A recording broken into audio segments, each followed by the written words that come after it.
This pathetic delinquent loser is getting chased by some nightmare fuel monsters. He doesn't know what these creatures are, but one of their attacks nearly sends him to meet his maker, so he books it like his life depends on it, which it totally does. Just when he thinks he's about to become Monster Chow, this goddess-level girl yanks him behind a massive rock and saves his poor soul. After a few seconds that feel like an eternity, it seems like the monsters have given up and wandered off. The boy thanks her, then he notices a tiny creature peeking out from her attire, and she starts laughing. Embarrassed, the boy blurts out that he wasn't scared, which is definitely a lie. In fact, this absolute legend even starts bragging that he could have totally demolished those monsters if he hadn't been banged up like a discount action figure, which is honestly peak delusional confidence. The girl jokingly says she'll wait for him to save her next time, and winks at him. With the kind of courage that only comes from dream logic, Takeru grabs her hand and blurts out that he likes her, probably thinking this is his main character moment. But at that exact moment, he wakes up like some cruel cosmic joke. It had all just been a dream. Next to him, a group of thugs holding baseball bats are roasting him because it's obvious his dream had once again been about the same girl he's obsessed with. What annoys him more is that he hasn't been able to confess his feelings to her again. The group mocks him, saying he's taking the whole dream girl thing too seriously. Suddenly, he kicks one of them and insists it wasn't just a dream. The gang gets pissed, and one of them lunges at him with a bat, but he dodges and headbutts the attacker. Even with his hands tied, he shouts his over-the-top Takeru family motto, "Never surrender until you're dead." Takeru does not lose, and he's about to prove it. The attacks keep coming, but even restrained, he manages to defend himself. Moments later, Naruhi is cruising on a motorcycle. After escaping the gang, he quietly vows to find the goddess-level girl again. While riding, he spots the same small pet that belongs to her. Shocked, he gives chase, but just like before, a truck approaches. Takeru jumps to save the creature, but falls off the side of a mountain. Instead of getting hurt, he wakes up in an unknown place, and right in front of him is the very girl he's been searching for. He smiles and introduces himself as the man she once saved, but her blank expression shows she doesn't recognize him. To make things stranger, they're apparently on stage in the middle of a live performance. Suddenly, the girl's pet falls from above, landing on Takeru's head, causing his face to crash into her chest. She screams in surprise, and he's left embarrassed. In the audience, a green-haired girl named Shino laughs, thinking it's part of the show, until a blue-haired girl named Kazura says it wasn't in the script. Annoyed, she asks Seimei if this wasn't more entertaining than the dance routines. Seimei agrees, but since today is special, she decides to restore order. She presses a device on her hand, and a cord shoots out, tying up Takeru on stage. She announces it's time to bring order back. The girl slaps Takeru and tells him to get lost. He's thrown out of the venue. Wandering the streets, he thinks about how to fix this disaster. Ahead, he sees a child eating a kebab. Takeru asks if kebabs are sold nearby, but the child just stares, not understanding a word. Frustrated, Takeru enters a nearby store to figure out how to buy something. The clerk shows him a digital screen with the local currency. He tries using his banking app, but his phone is dead. The transaction fails, and he's thrown out. Angry and confused, he asks a passerby where he is. The man says he's in Joe 7 on Bojo Lane, something that only confuses him more. Still, he keeps walking until he reaches a district that feels strangely familiar, like the past. Suddenly, a public alert blares. A wave of black mist is approaching in less than a minute, and everyone must evacuate to the nearest safety gates. Caught off guard, Takeru ends up outside the safety zone with few other souls. In the distance, he spots a child about to be swallowed by the darkness. Without hesitation, he shields the kid with his body. As the mist consumes them, it feels like they're being pulled into another world. The surroundings grow silent, and people nearby collapse. Takeru checks for survivors. A massive creature appears, tall, savage, and destroying everything in its path. It begins slaughtering the frozen victims. Takeru blocks its path. The demon fires a powerful energy blast. Though badly injured, Takeru survives and tells himself that's not enough to finish him. Before he can recover, the demon fires again. Just before impact, a robot arrives and knocks the creature away, leaving Takeru stunned. The robot operators wonder how he survived the black mist. The robot instructs all civilians to stay put, but Takeru declares he'll handle it if the monster returns. It does. The robot insists he stay back. Inside the pit, Yuna and Atsunaga are activated. They unleash the power of the 5 elements. The robot counters the demon with a technique called 5 Thunders. With one strike, the enemy is destroyed. In the control room, Kazura recognizes Takeru as the boy from the earlier chaos. As the mist clears, emergency teams treat the injured. Yuna and Atsunaga exit the robot and approach Takeru, the only one who hadn't been petrified. Takeru insists they interrupted a fight he could have won. Yuna is annoyed, but Atsunaga holds her back. He tells Takeru it's impressive. He survived, but reminds him he isn't an onmyoji. Before they can explain more, Atsunaga is called away. In the distance, the girl turned to stone in Takeru's arms returns to normal. Relief washes over him, and a smile appears. Takeru wanders the streets still confused, but he feels lighter inside, remembering the Takeru family motto, never think too hard on an empty stomach. At that moment, the girl from his dreams appears again, irritated after realizing he was the one who ruined the performance. She scolds him, saying even the Emperor's top advisor had been watching. Despite her anger, she notices his injuries and helps. She brings him to a quiet place, gives him food, and listens to his story. Hearing he passed through the black mist unharmed, she realizes he might be from another world. Takeru asks what the black mist and demons really are. A nearby man explains, demons are invaders from another world and the mist appears before their attacks. The girl suggests the onmyoji might help him return, but Takaru frowns, recalling his experience with Atsunaga and Yuna. The man defends the onmyoji, saying they control powerful beings called shikigami, sounds similar to Shinigami from Death Note. Another woman adds, their leader is Abe no Seimei. That night, Takaru couldn't sleep. Stepping outside, he sees the dream girl dancing in the moonlight, her body wrapped in shadow. He claps and praises her. She smiles and asks if they've met. Takaru reminds her of the promise she made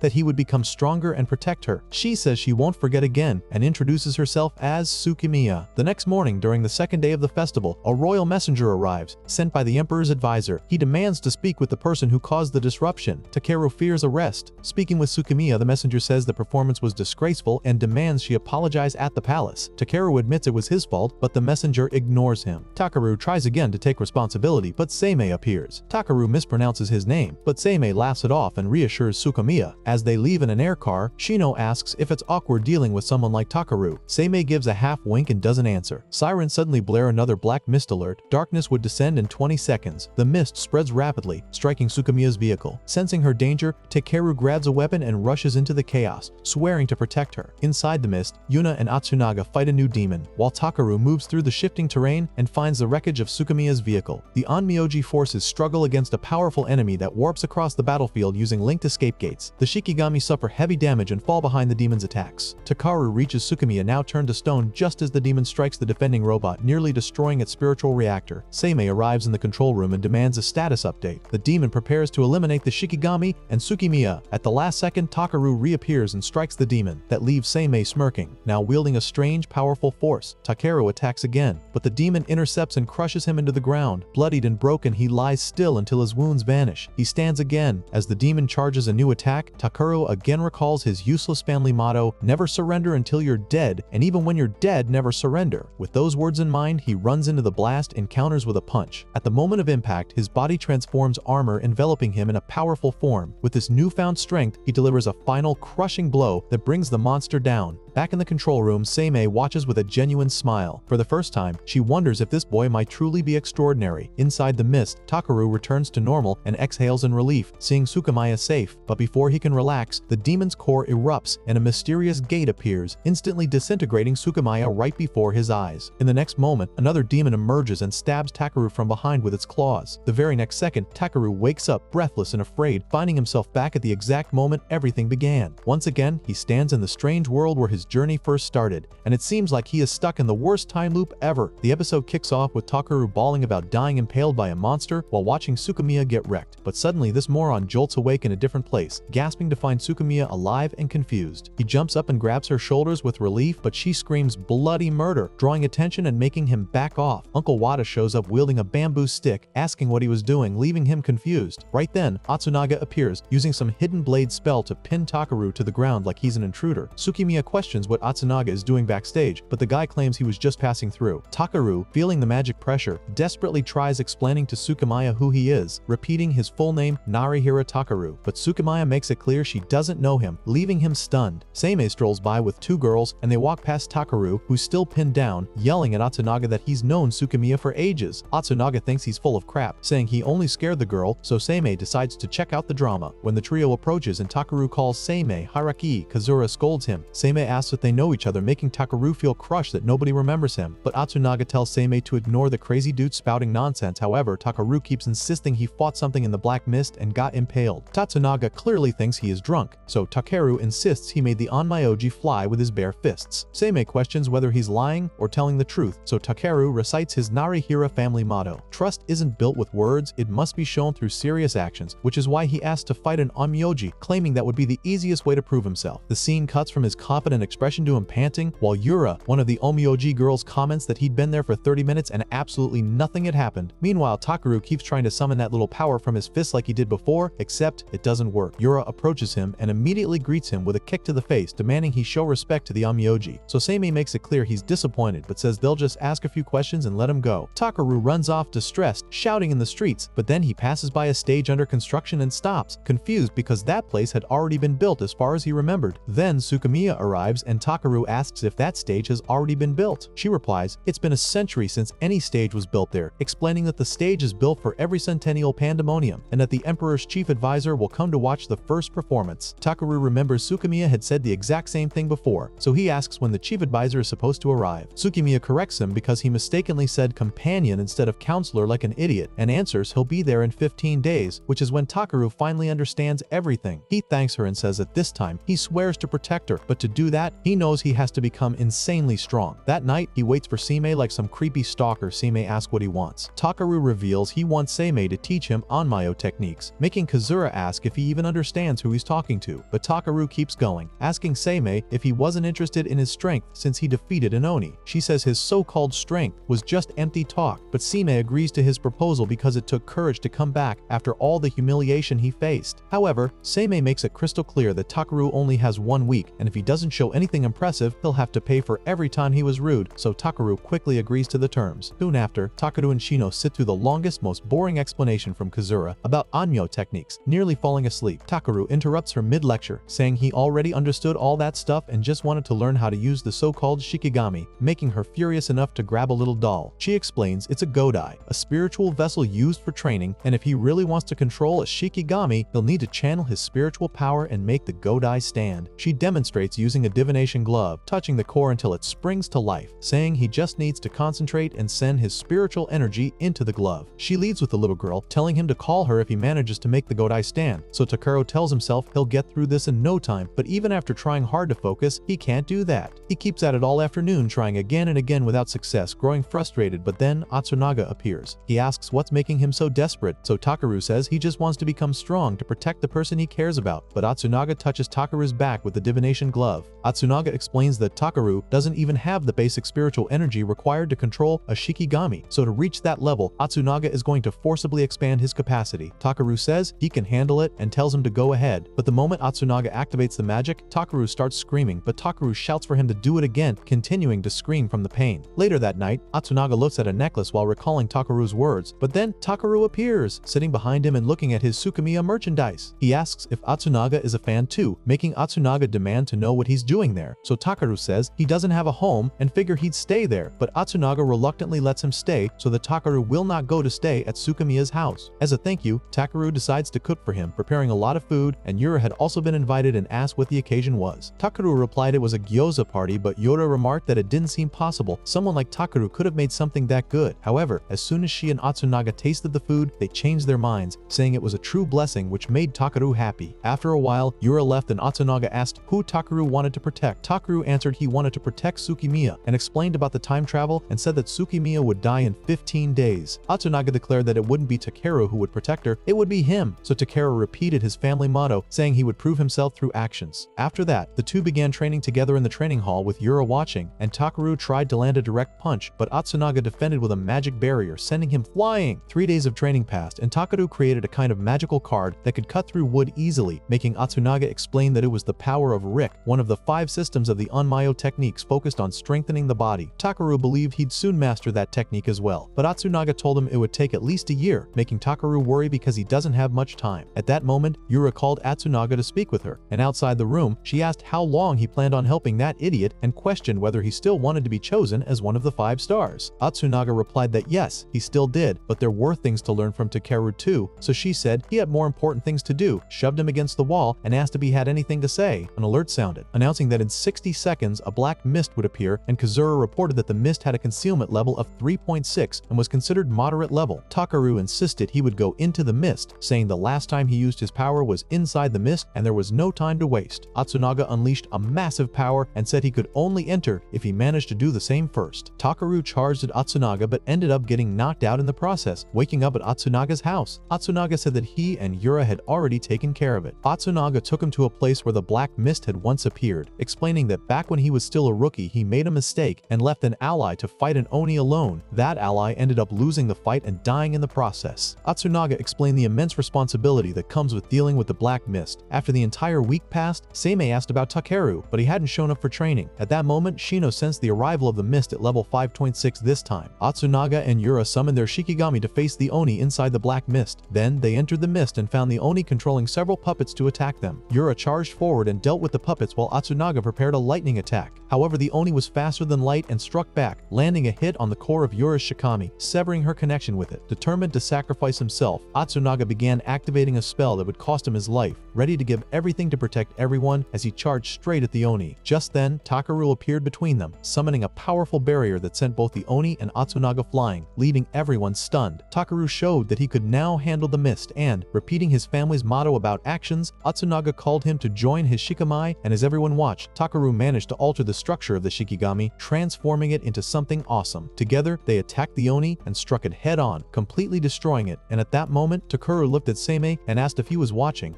making Seimei simply smile. After the battle, they all regrouped with Seimei, Ura, and the others, so Takaru told everyone that he would do everything in his power to protect Sukamiya. Hearing that Seimei offered him to join the Onmyoji group, the next day, Kajiki and Iruka meet Takaru for the first time. Kajiki watches Takaru struggle with the God-Eye spiritual training doll and bluntly states that someone who can't even handle basic practice has no chance against them. Iruka immediately scolds his companion, reminding him they should be kind to those who are weaker and less experienced. Takaru feels challenged by the comment, stomps his foot confidently, and tells Kajiki he has the face of a villain while asking if he's already trembling because of a promising rookie. This irritates the redhead considerably. Tsunaga warns Takaru not to get too carried away, but Takaru insists that whether it's training or real combat, you always give your best in a one-on-one fight. Elsewhere in Seimei's office, he asks Kasura if she completed the investigation. She confirms she used every method available to dig into Takaru's background but came up empty. Seimei suggests that maybe Takaru's claims about coming from another world are actually true. However, Kasura points out that Takeru has a bellflower star mark on his hand, something only people born in Denjihei and Kyoto possess. Seimei smiles slightly, noting that Takeru's mystery keeps deepening. Training begins with Atsunaga and Takaru piloting their Myo creature against Kajiki and Iruka. The fight stays balanced with Atsunaga providing support while Takaru handles the offense. During the battle, Atsunaga uses paper magic to blind their opponents, letting Takaru land a solid punch. The little green-haired girl comments that Takaru is doing well, but Kasura points out he only succeeded because of Atsunaga's support magic. Kajiki and Iruka jump back, drawing Takaru toward them before unleashing root-like vines. Since Takaru jumped to pursue them, he can't dodge. Atsunaga saves him by creating a paper platform, then sets their Shikigami's hand ablaze, allowing Takaru to deliver a flaming punch. The attack forces Iruka to detach from his giant form, ending the match. Yura approaches as Kajiki checks on the unconscious Iruka. She announces that she and Kajiki will summon a Shikigami together. In Seimei's office, Kasura asks if Yura switched partners. Seimei explains this is now a fight among 5-star candidates. The next match begins with Yura unleashing a brutal combo of kicks on Takaru and Atsunaga's Shikigami, finishing with a powerful magical kick, but Atsunaga defends with a paper wall that neutralizes the damage. Yura and the little girl realize Atsunaga has switched roles, now controlling the Shikami while Takaru provides support. Atsunaga casts lightning magic at Yura, who counters with a magic-enhanced punch, deflecting the entire lightning beam and nearly hitting the spectating girl, who just laughs at the display. Yura resumes her stance but notices Takaru and Atsunaga's Shikigami losing form. Takaru asks if training is over, but Atsunaga explains they were only supposed to fight Kajiki and Iruka, and since that pair lost, the session is finished. He leaves immediately, which irritates Yura. Kasura notes they still haven't witnessed Takaru's true power, leaving Seimei deep in thought. After training, Yura sits outside drinking water, clearly frustrated. Takaru approaches with Atsunaga, admitting he doesn't feel like they really won and asking why he can't use that black punch anymore. Yura stands to leave when she sees them, but Atsunaga stops her, commenting that she and Kajiki seem compatible, and he wouldn't mind if she wanted to team up with him. She takes this the wrong way, asking if Atsunaga likes Takaru that much. He clarifies that Kajiki's endurance would suit his fighting style better. Upset, she tells him not to hold back next time and to land the finishing blow, making it clear he only lost because he chose to. The night before the festival, Takeru prepares food for Sukamiya and her family. Her uncle expresses surprise that Atsunaga brought him along. When Sukamiya asks where he's been, Takeru explains he's been training hard since the 5-star selection is approaching. She asks if he wants to become one of them, but he says his only goal is protecting her, which makes everyone at the table smile. Takaru blushes when Sukamiya says she's happy he wants to protect her, triggering memories from their past. He asks her to spend the entire festival day with him so he can keep her safe, but she refuses. Despite knowing the Oni are dangerous and destructive, she won't stop dancing because it's her life's purpose in this place, which shows her peak feminine feature. Takaru understands and promises to protect her regardless, even if they can't stay together. The next day in the training hall, Seimei announces that Atsunaga will strike Takaru with lethal lightning magic, but assures him that Shino will intervene if he nears death. Takaru shouts for no interference, and suddenly his ability activates, completely nullifying Atsunaga's lightning and healing his own hand. Later, Yura walks through the corridors thinking about how Takaru calmly handled the lightning she could barely dodge. She overhears Seimei telling Kasura she's considering betting on Takaru. When Kasura asks if he plans to make Takaru one of the 5 stars, Seimei tells her to keep quiet. She glances toward Yura's location, and Kasura realizes she's been eavesdropping. The festival day arrives, and Takaru joins the other onmyoji, thinking he returned in time specifically for this moment. Seated inside, Takaru asks why the city gets attacked, and Atsunaga explains it's how the creatures feed, making the 5 stars role crucial in protecting everyone. The festival begins with Sukamiya dancing, but Takaru suddenly remembers what happens next. He runs out warning everyone about the incoming black mist, but people ignore him and call him annoying. Atsunaga approaches as Takaru gets humiliated, but the warnings prove accurate when the mist alarm sounds and the area gets invaded. Panic spreads as people flee and a little girl falls in the chaos. Takaru remembers her from before and saves her this time, carrying her to safety. Later, Atsunaga tells Seimei that Takaru actually predicted the mist attack and claims to be from the future, suggesting they should trust his words. In the training hall, Takaru practices with the Godai while thinking he saved the little girl and might actually save Sukamiya too. Yura arrives sweaty, demanding a duel with no powers, just physical skills to determine who's stronger. Despite being busy, Takaru accepts and they head to the rooftop near where the black mist will reappear. Takaru figures there's still time before the catastrophic event and asks why Yura wants this fight. She insists on proving who's stronger, and they begin. Meanwhile, Sukamiya rehearses her dance while Atsunaga provides security, though he gets distracted watching her. A man arrives saying the chief counselor enjoyed her performance and wants to meet her personally with a special reward, raising naughty questions in Atsunaga's mind. During the fight, Takaru gets bruised while praising Yura's strength. She attacks relentlessly with powerful kicks, claiming her legs are the city's strongest. Fighting from emotional frustration, she admits needing to be the best to stay with Atsunaga. Takaru suggests she might be better with someone else, showing she feels left out and wants to remain close to him. Yura gets distracted in a kid attack and looks away. Takaru seizes the moment, hitting her chin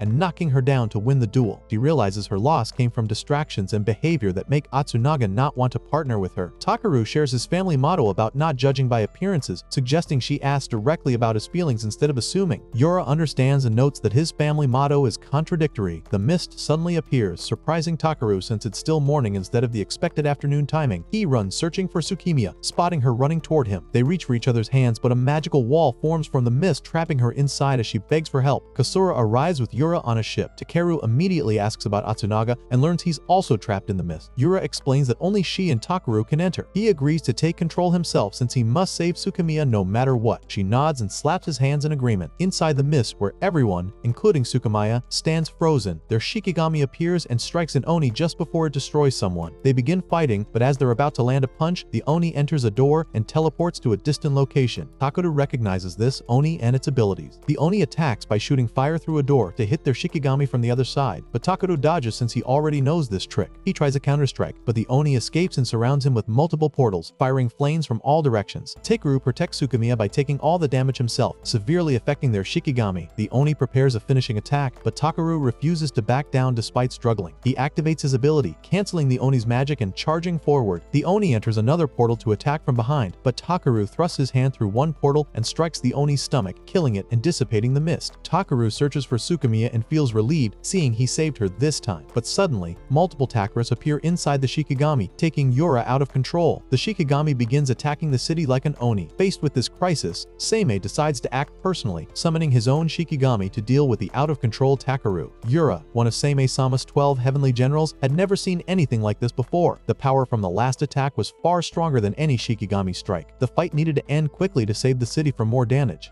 A powerful move was used, smashing the enemy in seconds. It was clear this was not a normal Onmyo technique. This was some secret DLC don't tell the devs kind of move. Later, Takaru woke up in a strange room. Sukamiya-san was there, staring like a cat watching a suspicious box. His mind was clear again. Sukamiya stepped closer, saying the promise to protect her had been kept. Time had been rewound like an old VHS tape, and she was safe. The destruction outside was massive. Word spread that without Seimei's help, the damage would have been far worse. Soon after, Seimei met with Takeru. The plan was to use his power in the upcoming Centennial Pandemonium. Takaru thinks it's dangerous, but to Seimei, danger was just a background prop. Victory was the only thing that mattered. Kazura explained the event. Once every 100 years, the barrier to the Oni world weakens. The Onmyoji enter the Oni world to destroy Oni gods. Winning has kept Heian-kyo safe for 1,000 years. No win is equal to no city. Seimei dropped another bomb that the Oni had been hitting the gym for the past century and was now way stronger. The request was simply to become a 5-star. Later, Atsunaga learned about this and nearly dropped a drink after hearing Takaru wanted to refuse. Becoming a 5-star was the greatest honor, but Takaru believed the strength was not enough. Atsunaga asked about plans after leaving this world, but there was no answer. answer. The next day brought an apology to the townspeople. The truth about the Shikigami was now known. Seimei also took responsibility. Then came the DIY post-destruction edition montage. Both of them joined in fixing the mess. Seimei smiles, looking at the villagers, which makes it worth it to live for over 1,000 years, which shocked Takeru. Then Seimei got an idea to help control Takeru's power. At that moment, Sukamiya popped up like a surprise side quest, with an invitation to the Centennial Festival. The mood lightened instantly. The next evening, Takeru arrived late and got to witness Sukamiya's cuteness in a yukata. While aiming at a game target, the doll moved by magic. Atsunaga was behind it. Yura joined the group because showing up solo in a festival full of lovey-dovey couples is zero aura. A compliment was given to Yura's outfit. Instant blush detected, but the reaction was quickly denied. Atsunaga's spying was caught, but he said it was just a coincidence. Sukamiya wondered if they were a couple, which made Atsunaga nervous. The group met villagers, who offered dumplings instead of anger, and thanked him for saving their niece. Later, Sukamiya saw Takeru playing with a little girl and guessed that he had many friends in the old world. Takeru himself is confused about it. Anyways, the talk moved to the danger of the Centennial Pandemonium. Sukamiya explained it was life or death for Onmyoji, but there was no defeat in 1,000 years. The excitement was simply the people showing support. It is like the locals throwing the world's most dangerous pep rally. Miyoshi-chan, a friend of Sukamiya, came with news that the troupe would perform the send-off dance for the ceremony. It sounds like they are going to serve moves. After the dance, Sukamiya found Takeru standing alone. She wonders if he did not enjoy it, but the actual thing is that Takeru is thinking about how he had so much fun. She asked him about the future. Sukamiya learned that Takeru had no family waiting for him in the old world. His parents had passed away long ago, and his past was full of rejection. In this new world, he saw people who needed him, so the family motto, "Don't get used to being alone," finally made sense, so he chose to stay. The next day, Seimei announced the new 5 stars. Takeru was chosen. Seimei informs that the 5 stars fought in pairs, and with Atsunaga's control over the power, the two could fight together effectively. Atsunaga still felt regret because he had wanted the big Pandemonium showdown to be the tag team moment between him and Yura. On the day of the Centennial Pandemonium, Atsunaga explained the truth about the Great Shikigami. For normal Shikigami, the user's soul enters a figure. For the Great Shikigami, the combined power of all Onmyoji turns the 5 stars themselves into the figure. In the Bureau of Onmyo, everyone was ready to start. In the underground projection room, Sukamiya began the ceremonial dance. Meanwhile, Seimei was in full charge like a final boss mode, gathering every drop of power for the mission. After the performance, Sukamiya left the rest to the fighters. Atsunaga gave Takeru the pro tip of the day to get used to how the Great Shikigami moves, or get stepped on. Strange things appeared in the way, forcing a change in position. The Oni god came swinging like it was trying to win Punch of the Year, the whole ground shaking from the hit. Yura yelled out that it was the Riki on Mayo technique, the Oni world's version of a one-punch cheat code. Takeru, instead of dodging like a normal person, went full anime protagonist mode and charged straight through the Oni god's fist. The instant massive explosion occurs. The Oni god got sent reeling, looking like it just lost a boss fight cutscene. Atsunaga, bleeding but still in battle mode, told Takeru to fall back.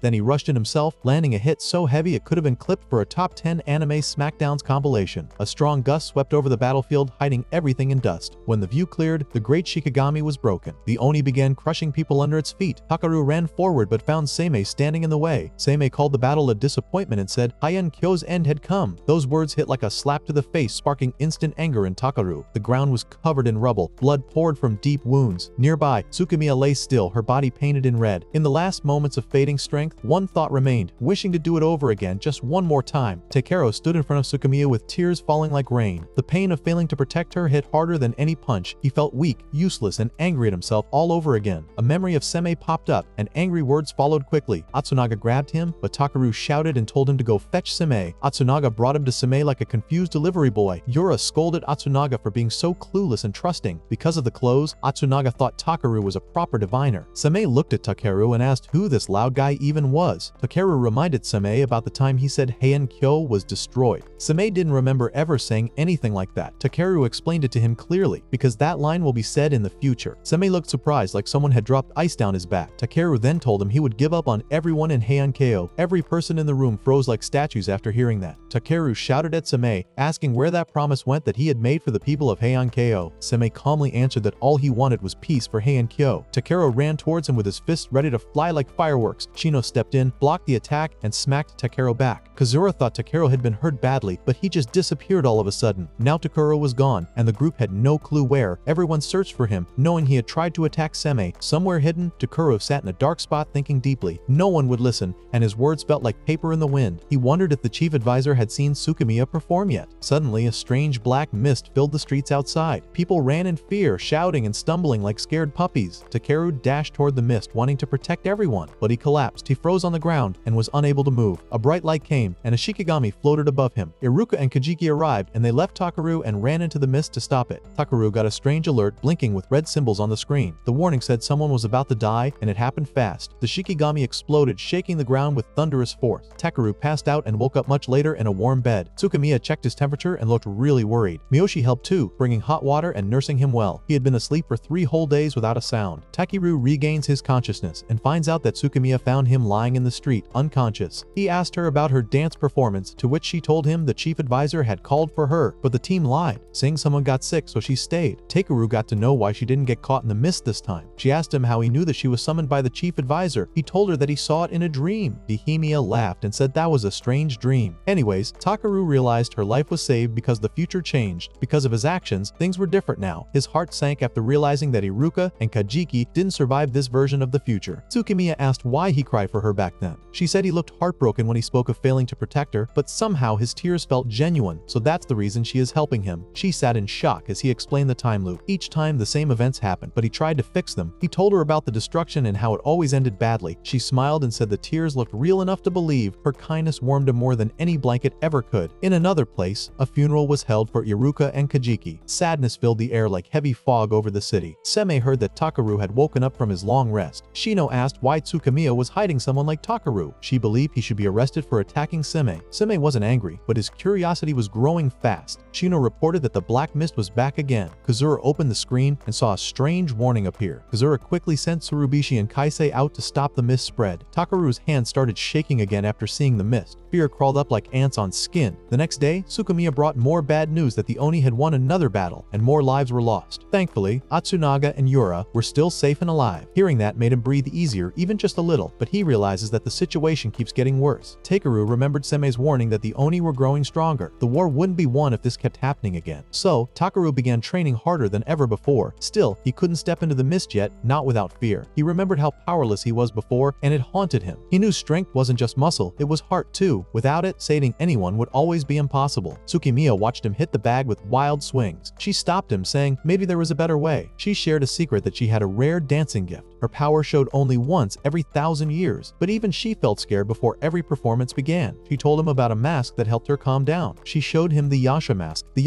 that gave her a special focus and strength. Whenever she danced with the mask, something magical appeared in her. Takaru was amazed and saw her in a whole new light. She handed him the mask, saying it might help. Meanwhile, Seimei checked recordings of Tsurubishi's last battle. He discovered that fear was used as a weapon by the Oni. Tsurubishi was scared of bugs, and Kaisei feared sharp objects. This Oni made fear real, then used it to freeze them. Seimei figured out the trick. The next mist would bring the same monster. His powers were weak now, so others had to fight. He asked Yura and Atsunaga to take the next battle. Takaru trained harder than ever, sweat covering the ground. Sukamiya told him to stop worrying so much. She said maybe he was thinking too hard about it all. She reminded him again to take one simple step first. That's how the strongest version of him would show up. Seimei's spirit watched them quietly, curious about Takaru's strength. A warning came that black mist was incoming in 120 seconds. Takaru told Sukamiya to leave quickly and get to safety. He stood tall, thinking the mist was calling him out. This time, he was ready to answer the challenge himself. The Oni appeared from the mist with glowing eyes. Takaru jumped forward, ready to strike with full power, but the Oni smacked him away like a fly. Just when it tried to finish him, voices shouted from behind. Atsunaga and Yura had arrived to save the day. Atsunaga wondered how Takaru was still moving around. Yura yelled for him to stay focused and fight back fast. The Oni started using fear again, and ice formed fast. Atsunaga used paper soldiers to attack, filling the air with light. Takaru joined in and punched the Oni hard, but it froze him again, leaving him stuck in place. He called fire to melt it, but nothing changed. The fear returned, freezing his heart and stopping his movement. It felt just like before, helpless and cold inside. He remembered Sukamiya's advice again to stop overthinking and to take the first step, even if it's small. Suddenly, something changed deep inside his heart. A power rose, like fire glowing under snow. The Oni raised its sword and struck. Everyone thought the battle was lost in that moment, but something happened, something no one saw coming. The game wasn't over, it had only just begun. Takaru stood strong, ready to fight again with new strength. The real battle had finally started, and there was no turning back. Boom! A blast of energy erupts. Takaru, now glowing with power, looks ready to take on an entire army of Oni. No more moping around. It's fight o'clock. He launches a supercharged attack, knocking the Oni into next week, but a fire-spewing butterfly enters the scene like it's auditioning for a villain role. Takaru spots the winged menace and remembers that shady guy Sime, calls him a creep and blocks the mental noise like a boss. The butterfly's fancy flames don't work this time. He powers up again, hits the Oni with a final move that literally deletes it from existence. Even though Seime's jaw dropped, Takeru's attack went clean through the sword. Atsunaga and Yura sprint to Takeru like fangirls at a concert. They demand answers. Who is he and what's with the glow-up? Takeru, dramatic as ever, says it was a crucial step, and maybe now he's everyone's guardian angel. Suddenly, random voices shout about a ruffian in the mist. Yup, they mean him. He realizes it is the time to run like it's PE class. However, on the other hand, Seimei sneaks over to Sukamiya. She invites him home for tea, where he drops a bomb that he wants her troupe to handle the dance for the Centennial Pandemonium. Her eyes sparkle like someone just said unlimited cake, but he's got another topic about Takeru's mysterious powers. Seimei gets all serious, asking how much Sukamiya knows about Takeru's time warping powers. She gasps, is he safe? He told her that he is not just safe, he's now a tank in battle. Seimei suspects the mask she gave him might be the cheat code, but Sukamiya laughs, says it's just a childhood keepsake, nothing magical. Then Seimei says the magic words, world whittle, but Sukamiya does not have any idea about it, so she tilts her head like a confused puppy. He grabs her hand, and boom, she faints. Truth divination kicks in. The first question he asks her is about her name. Nailed it. The second one is about how long she's known Takeru. She answers him that about 6 days, as she found him injured on Badai Street. The third one, what's world whittle? She's blank as a whiteboard. Takeru busts in like a hero from stage left. Takeru casts Scattering Blossoms and vanishes faster than homework excuses. Sukamiya wakes up, says she's the chosen dancer now. She's overjoyed, like winning a lifetime supply of sparkles. Later, she gives him the report on what happened, although she only remembers the dance talk, and the rest is a total blank. Takeru's spidey senses tingle, and he finds Seimei super soothes, tells her Seimei is untrustworthy. She tells Takeru that she has heard rumors about Seimei that he does creepy science stuff. Also, weirdly, the Black Mist and this pandemonium party started after he got promoted. Takeru says to stay away from Seimei. She says it's easy for him to say, but she's the dancer now. But she's confident Takeru's awakened power will protect her. She thanks the mask. He feels warm and fuzzy. He calls it Yasha power. Holds his hand, throws a charm for extra safety. Elsewhere, Seimei drafts his MVPs, Yura and Atsunaga, 5-star warriors with cool hair and cooler powers. Meanwhile, Takeru goes full ninja and hides in Atsunaga's house like a cat. When Atsunaga returns, he is surprised to see that Takeru has made dinner. Atsunaga says, no thanks, until he sees the food. His mouth seems like a waterfall. Takeru drops a bomb. He shows Sukamiya's hair tie and says Atsunaga to call Yura if he wants to have the hair tie. Atsunaga's face freezes like buffering Wi-Fi. He calls Yura faster than emergency pizza. She shows up, suspicious as ever. Doesn't trust food made by someone with a rap sheet. Takeru reminds her they brawled side by side. She rolls her eyes so hard they might fly off. Still, they dig in. Food vanishes like anime budgets. Post-dinner chat gets real. Atsunaga asks if Takeru's time hopped through another pandemonium. Yura notices the bellflower mark on his hand. He's like, wait, this isn't a birthmark. Atsunaga explains it's a standard ID from birth. Takeru realizes he's different. Takeru warns them about the 7-stepper move the Oni god pulls. Atsunaga says it's not in the records. That's because it's a new DLC. Also, the Oni aren't the only threat. Minor Oni love wrecking strategies, but he shrugs them off like mosquitoes. Easy peasy for him now. Yura's still skeptical. Atsunaga says that anyone who makes delicious gyoza can't be evil. Logic level is the chef supreme. Yura doesn't know whether to laugh or lock him up. She chooses to eat more. On the Centennial Pandemonium day, Takeru sneaks into Seimei's control room. Seimei reveals his master plan to open a path to the Oni world. Plot twist here is that he's the only one who can. Takeru tells him that he will make sure that they win the Centennial Pandemonium, and Seimei finds it too reassuring, as he also wishes to win this time. Takeru, after hearing him shout at him and ask him what he means by saying this time, he asks if he is also involved in the time traveling. Seimei's poker face is next level. Takaru runs from there as it is going to be started. Kazura asks if they should stop him. Seimei cryptically says this pandemonium will reveal if Takaru is a savior or a chaos bringer. Meanwhile, the squad gears up. Atsunaga debates striking first, and Takeru mask mode activates. It's Yasha time. Atsunaga rains down 5-element thunder. Yura joins with flaming spirit power. Takaru battles solo like he's farming XP. The Oni god tries to activate 7-stepper mode. They break a leg, literally. Still, the power spikes. But wait, they get to know that it's not stepping, it's absorbing their hits. Kazura announces that it's not walking, it's charging. Seimei confirms their Shikigami allies are getting nerfed. Trouble brews. Oni god targets Yura and Atsunaga. Takaru senses the source of its boost and dashes toward it like Sonic on a Red Bull. He mows down Oni on the way, but hits a team roadblock. Time for a group knockout. Yura screams, Takeru pivots and rushes to her, reaches the power source. Something strange happens and his power starts shifting, but there's no stopping now. Yura watches as Oni god's power spikes. Takeru shuts down the energy feed. Atsunaga brings divine fire. Yura summons cosmic energy. They unleash the 5 yang spirits, super spell mode. 100 Oni were defeated. But wait, bonus round, Oni Oni rush in like it's Black Friday. Takaru's bellflower symbol glows. He attacks, but the Oni turns into Kajiki. More Oni morph into people. Scene flips. Takaru doesn't understand what in the world is going on. Then the Shikigami starts stomping on people. Takaru stops the squad, telling them that those aren't Oni, they're civilians. Seimei appears with the classic villain timing. Takaru demands answers. Seimei asks if Oni looks like a person, grabs Takura's hand and sees no bellflower. Takura blames it on Seimei's illusions. Seimei disagrees and says Takuru now sees how the world truly works. He explains to Takaru that it's whittling, which means that the weak serve as nourishment to sustain the strong, and that this is the natural order. Enraged, Takaru attempts to punch Seimei and demands whether he is responsible for this. Suddenly, Yura plunges her sword into Takaru, perceiving him as an Oni. Takaru falls to the ground, cold as ice, blood flowing from his wounds, confused about why all of this is happening. Seimei tells him that all his deaths also provide sustenance and that he looks forward to meeting him again.